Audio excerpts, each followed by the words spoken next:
What's up, guys? Omsing here, and today I'm just gonna talk about the Surface Neo. Sorry that I haven't uploaded in a while. First of all, yeah, I've been quite busy because it's been year 11, but yeah, it's Techtober, and only a fool wouldn't upload a video during Techtober. So, the Surface Neo and the Surface Duo were two products announced by Microsoft 2 days ago.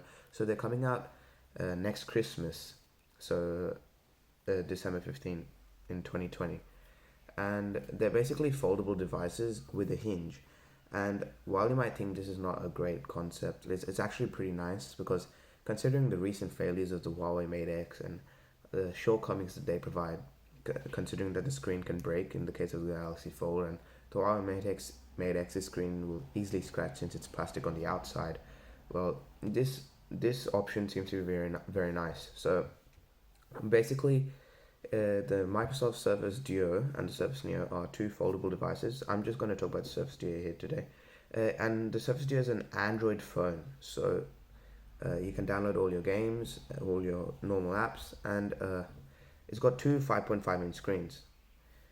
So the Android, while you might think it's Windows Phone at first, it's been themed to look like to work with Windows, to look like a Windows device.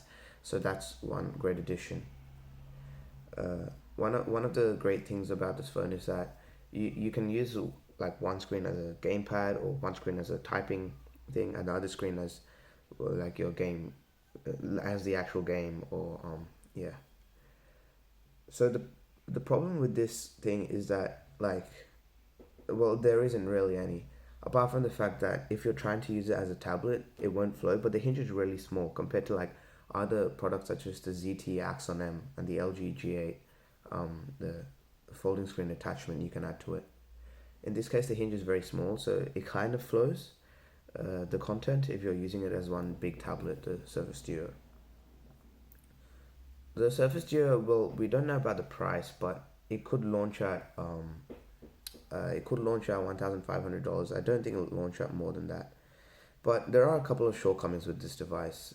So first of all, and there are some shortcomings that most people would expect, but they aren't really there. So, first of all, many people would think that the device would be pretty thick when it's folded up, but due to the fact that it's got like two 5.5-inch thickness displays, it would feel about as a tiny bit more thicker than like an Asus Zenfone 6 or an Asus ROG phone, which is fine by me. And also think that would mean it would have really good battery life because it has a bit bigger bezels on each side, which means that there would be a lot of room to cram in two batteries into the device.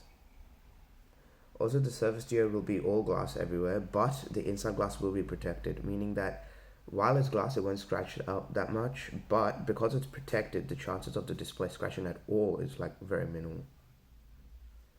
The outside cover is also glass, and according to Microsoft, they've like perfectly engineered this device to like fold like not to take not too much pressure while one second I'm getting a call, sorry.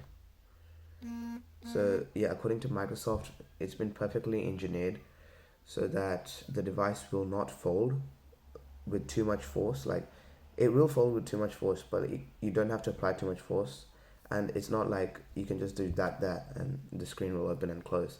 If it, and watching it on video makes me think that the device is very premium, and like it makes me like really want the device just like due to due to the elegance of the device and how clean and minimalistic it looks. One thing though I am not sure about will be the cameras, and due to the thinness of this device, I am sure they won't be able to include like a 3x or 5x zoom, because even in a 3x telephoto zoom, you need you need quite a bit of space.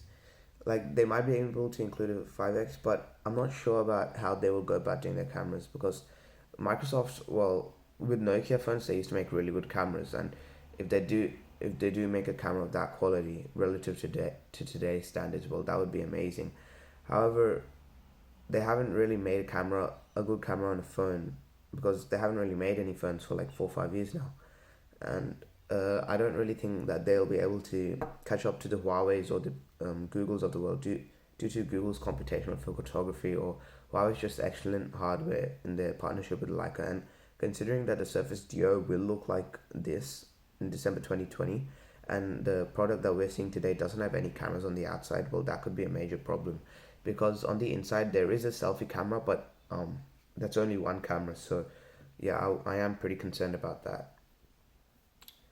Also, while I said that the glass screen will be well protected and stuff, I am a tiny bit concerned about the build quality, because it's a foldable device. It's like got a hinge in it, so like I'll probably have to wait for Jerry rig everything's video like next December, but I don't think that like it would respond well to like bend, like too much bend or anything. But due to the fact that it falls 360, I might may be wrong. Also, since it's glass on both sides of the outside, if you drop it, it's gonna break. Glass is glass. Yeah. And yeah, that's about it. Thanks for watching. So I'm Singh, signing out. Peace.